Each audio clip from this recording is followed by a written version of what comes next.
एकत्र आपण आलो आणि याची खरी चालना देण्याचं काम जर कोणी केलं असेल तर ही कल्पना आली. काय काय विचार होते मला माहित नाही, परंतु ते आले. मग गद्रे सर होतो, आम्ही मोहन होतो. आम्ही म्हणलं ठीक आहे, तुम्ही करा, आम्ही तुमच्या बरोबर आहोत. परंतु त्यांची तळमळ अतिशय दिसली आणि त्यांनी कॉन्टॅक्ट केली. आणि म्हणून मला असं वाटलं की खरंच आता ही काहीतरी गरज आहे. आणि म्हणून केजमध्ये असताना सुद्धा आज त्यांनी हे इनिशिएटिव्ह घेतला आणि हे संघ स्थापन केला. आणि संघ स्थापन करत असताना आम्हाला खरं म्हणजे माझं वय खूप झालेलं आहे. त्या वयाच्या मनानं मला वाटत होतं की एक मधल्या टप्प्यातलं कोणीतरी 60 आणि 70च्या दरम्यानचं कोणीतरी ॲक्टिव्ह अध्यक्ष किंवा आपले भोसले साहेबासारखे किंवा गद्रे सर असे एखादे असावे असं मला वाटायचं की कुठल्या ह्याच्यामध्ये असं. परंतु मी इथं आल्यानंतर आपण फार अल्पशा नोटीसमध्ये फार थोड्या वेळेमध्ये आपण सगळे फार मोठ्या संख्येने जबाबदार माणसं, अत्यंत चांगली माणसं मला आज समोर बघायला मिळाली. तेव्हा मी सर्वप्रथम आपल्या सर्वांचे उपस्थितांचे अगदी मनापासून आभार मानतो की आपण शॉर्ट नोटीसमध्ये इथं आलात, काही मनानं आले, काही बोलवण्यात आले. आणि म्हणून त्या दृष्टीने मी धन्यवाद देतो. मोहनलाही आपण नुसतं बोलवला त्या हे आल्या आपल्या ब्रह्मपुत्र याच्या. आणि आमचे भोसले सर तर कुठेही सर्वात पुढंच आहे. तर या दृष्टीने मी या ठिकाणी एवढंच सांगणार आहे की मला असं वाटलं नव्हतं की मला या संघाचं अध्यक्षपद आपण द्याल. माझी इच्छा होती कुणीतरी पुढं हे करावं, परंतु आपल्या सर्वांच्या मनातील जी इच्छा होती आणि तीव्रतेने आपण ज्या भावना व्यक्त करून माझं नाव आपण सर्वांनी पुढं केलं. आणि मला हे अध्यक्षपद करण्याबद्दल पहिली टर्म का असत नाही आपण राहा अशी सर्वांनी विनंती केल्यानंतर मी आपल्या सर्वांच्या विनंतीला मान देऊ या संघाचं, ज्येष्ठ नागरिक संघाचं केजचं अध्यक्षपद हे मी आज स्वीकारतो. आपल्या आग्रहास्तव स्वीकारतो. आणि आपण फार जी जबाबदारी आमच्यावर सोडली उपाध्यक्ष म्हणून, आमची ही जी कमिटी आज आपण फॉर्म केली, त्या सर्वांना बरोबर घेऊन आपण सर्वजण मिळून, आपण सुद्धा वेगळे नाही असं समजून आपण या संघाचं काम चांगलं करू. निश्चितपणे मी आपल्यावर ही जबाबदारी आणि अजून काय करता येते अनेक गोष्टी आहेत. आता ह्या फार विस्तारानं सांगण्याची गरज नाही. अनेक गोष्टी गद्रे सरनी बोलले. आज 23 फेब्रुवारी खरं तर सामाजिक क्षेत्रामध्ये संत गाडगेबाबांची जयंती आणि याच दिवशी केज शहरामध्ये एक सामाजिक मोठी एक चळवळ म्हणा किंवा एक वेगळी स्थापना ज्येष्ठ नागरिक संघाची झालेली. या दिनविशेषाच्या अनुषंगानं आज केज शहरामध्ये ज्येष्ठ नागरिक संघ स्थापन झालेला आहे.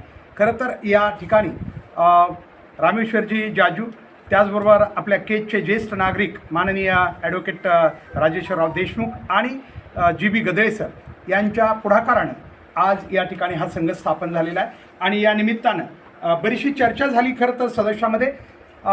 भविष्यामध्ये हा संघ केज शहरासाठी एक वेगळ्या पद्धतीने कार्य करणार आहे. कारण जी गरज होती, कारण उर्वरित आयुष्य प्रत्येक नागरिकाचं, कारण ही सगळी माणसं जी आपण आता पाहणार आहात ही आपापल्या काळात एक वेगवेगळ्या क्षेत्रामध्ये खूप मोठं योगदान केजसाठी देणारी माणसं होती, सामाजिक क्षेत्रात योगदान देणारी माणसं आहेत. आणि त्या सर्वांनी मिळून आज हा ज्येष्ठ नागरिक संघ पुढच्या केजच्या उर्वरित आयुष्यामध्ये काहीतरी कार्य करावं या निमित्तानं आपण बघू शकतो. या ठिकाणी मी ओळख करून देतो आपल्याला. या ठिकाणी अध्यक्ष म्हणून या ठिकाणी ॲडव्होकेट राजेसाहेबजी देशमुख उर्फ पापा, जे माजी सभापती ते केज पंचायत समितीचे. त्याचबरोबर सचिव म्हणून GB गद्रे सर या ठिकाणी या संघाचे आहेत. तर या ठिकाणी रामेश्वरजी जाजू, आपल्याला सगळ्यांना माहिती की केज शहरामध्ये व्यंकटेश एम्पोरियम म्हटलं की एक मंगळवार पेठचं आजपर्यंत सगळ्या केज तालुक्याला माहिती त्यांचं आहे. या ठिकाणी उपाध्यक्ष म्हणून कापरे सर, ज्यांनी शैक्षणिक क्षेत्रामध्ये खूप मोठं योगदान या ठिकाणी दिलेलं आहे.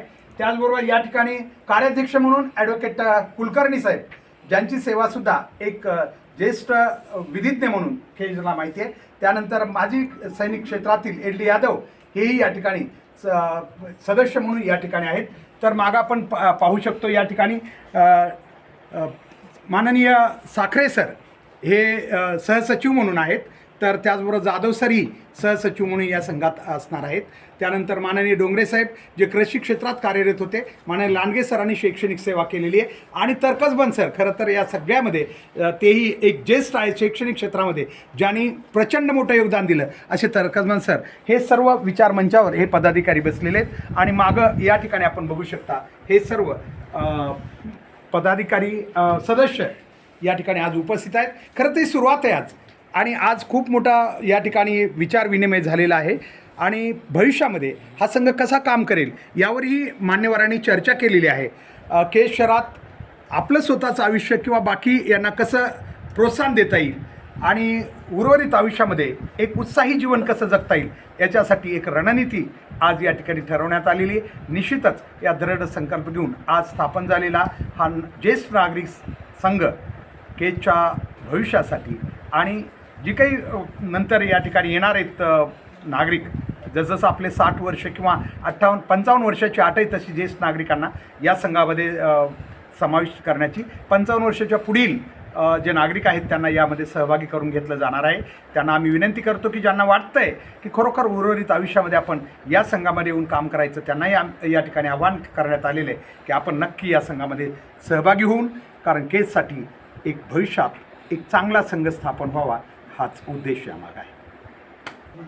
हां, आणि ती बैठक आपले काकाजी आपल्याला सर्वांना सांगतील. यानंतर आजचे सहसचिव सर बरोबर DS साखरे सर हे आभार प्रदर्शन करतील. साखरे सर. संत गाडगे बाबा त्यांच्या जयंतीनिमित्त योगावरती आपले ज्येष्ठ रामेश्वर काका आपले प्रवासी त्यांनी खरं पण आता खूप दिवसापासून त्यांचा प्रयत्न होता की देशभर अशा प्रकारची एक नागरिक संघ स्थापन करण्यात यावा. माझ्याजवळ पुष्कळ वेळ तुम्ही बोलू दाखवलं, परंतु परवा त्यांनी फोन केला आणि त्यांच्या खूप चांगल्या प्रयत्नामुळे विविध क्षेत्रातील विविध वयोगटातील आपण एक चांगल्या प्रकारे या ठिकाणी उपस्थित झालेला आहात. अतिशय चांगली संख्या या ठिकाणी आलेली आहे. मला वाटत नव्हतं की एवढी संख्या येईल, तरी पण चांगल्या प्रतिसाद चांगला मिळाला आणि आज या ठिकाणी ज्येष्ठ नागरिक संघ स्थापन करण्यात आला. त्यामध्ये सहमती दर्शवली आणि त्यांच्या अध्यक्षतेखाली या संघामध्ये उपाध्यक्ष, सचिव, प्रदेश उपाध्यक्ष काकाजी, कोषाध्यक्ष काकाजी